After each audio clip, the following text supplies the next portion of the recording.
Hello, I'm Joshua Unruh, your superhero scholar. A while back, I recorded some short segments for another comic book podcast on the absolute bonkers nature of comics in the earliest days of superheroes. They're still available on that show, but I thought you, my loyal listeners, might like another crack at them. They're from earlier in my podcasting career, so please forgive any lack of quality, audio or otherwise. Without further delay, welcome to my very irregularly updated new segment, What the F***, Golden Age?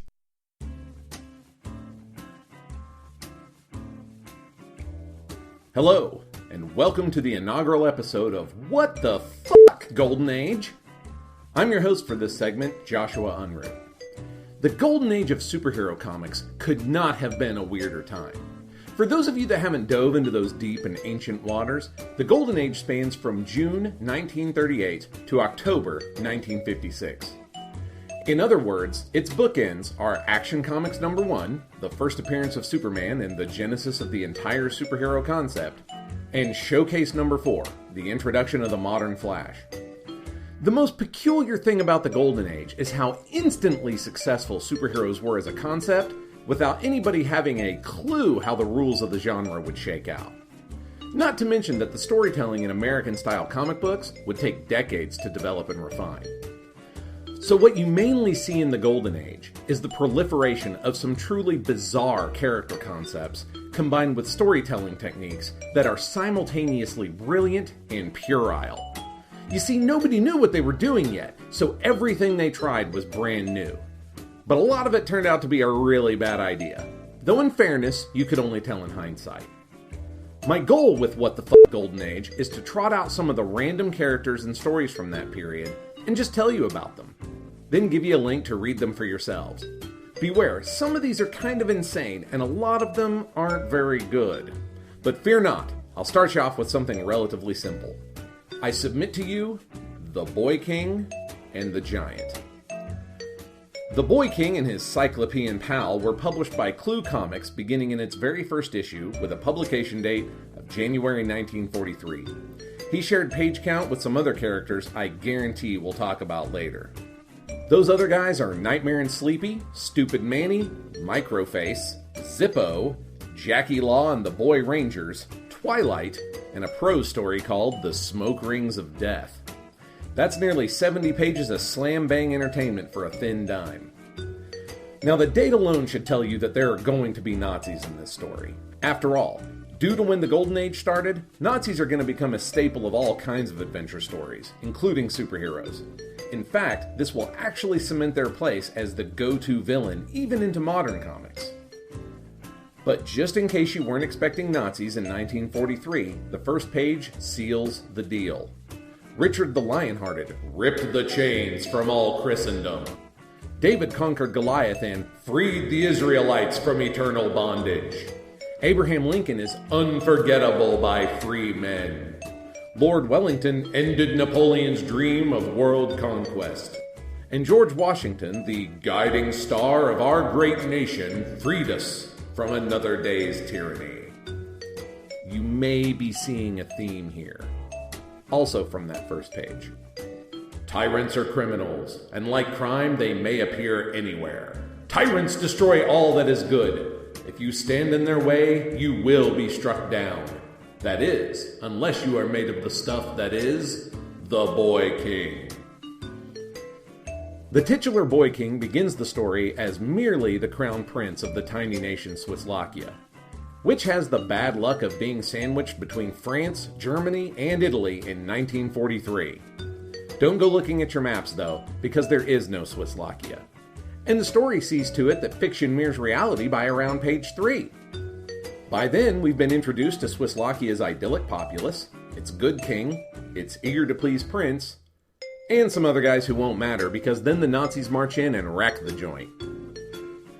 By page 6, we've got a disgruntled Swisslakian minister who's a turncoat and set up in charge of the Nazi regime. The royal family is gunned down, along with a lot of the citizenry, for basically refusing to Heil Hitler in the public square. It looks dark, but all is not lost. A wagon driver taking the royal family out into an unmarked field to bury them in a pauper's grave is shocked to discover the inexplicably still living prince. A conveniently nearby doctor and some boiled water somehow revives the boy, who is none the worse for wear despite the hail of Nazi bullets and the rough ride out into the country. The king has also survived, but only long enough to explain the next part of the plot. You see, Nostradamus, yeah, that Nostradamus, foretold the coming of a fiend like Hitler. The only idea for handling this tyrant that the magnificent sage could come up with was to create a mechanical giant with its last screw not tightened into its head. Nostradamus then buried the giant in Swisslakia and entrusted the knowledge to the royal family. Once the king passes this on to his son, he dies. Apparently, the plot point was the only thing keeping him alive. The prince, now boy king, digs up a giant that's at least as tall as a skyscraper and possibly as tall as the ocean is deep. It fluctuates a bit depending on the story needs. And he does all this by himself with a single shovel.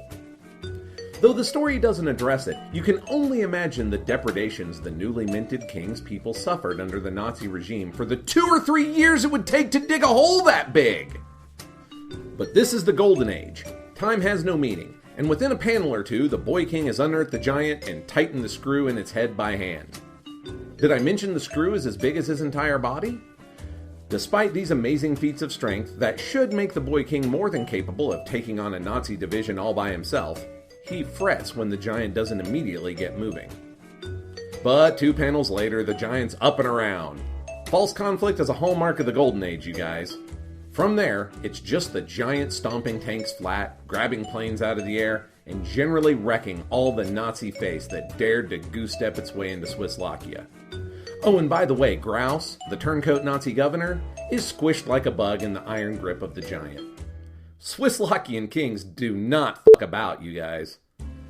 After this utter destruction of the Nazi forces, does the boy king decide to do the world a solid, march directly into Berlin and get a jump on that whole Hitler dying in a ditch, doused in gasoline and on fire thing? Nope. He packs the few remaining Swisslakian survivors onto the shoulders of the giant and walks to America. Think about that epic piggyback ride for a sec. Not only do these dispossessed people have to spend weeks or months riding a giant across the ocean with no shelter and no flat place to sleep, but they also had to march through occupied France to get there. Hey, maybe hang out in Vive la France a little bit, huh, boy king? Nah, you're right. You may love Paris in the springtime, but you want to be a part of it.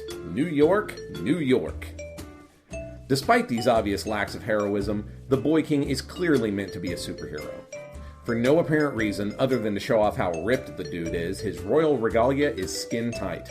Purple, with red undies on the outside, has black hip boots, and includes a cape. Now that cape is red and lined with fur just like a king's. It goes with the crown, obviously, but the overall look cannot be denied. As for superpowers, the kid can survive a hail of bullets with nothing but boiling water and some helpful peasants, has mad digging skills, and also controls an unbeatable, super strong, indestructible giant created by Nostradamus. You gotta admit, that looks a little more impressive on your resume than able to leap tall buildings in a single bound. Still, for all that, this character is guano insane. Child monarch of a tiny fictional nation gifted with a Sears medieval robot built to punch Nazis with fists the size of houses? Honestly, Golden Age, what the actual fuck? And that'll just about do it for this episode of WTFGA. But that's some pretty crazy stuff, right? Well, there's plenty more where this came from. In fact, I doubt we've heard the last of our favorite boy king. So check out the show notes for a link to this issue of Clue Comics on the Digital Comics Museum. Think about throwing them a buck or two while you're there. If you've got any favorite Golden Age comics or questions about them, hit me up on Twitter, @Joshua Unruh. Until next time, keep asking, what the fuck, Golden Age?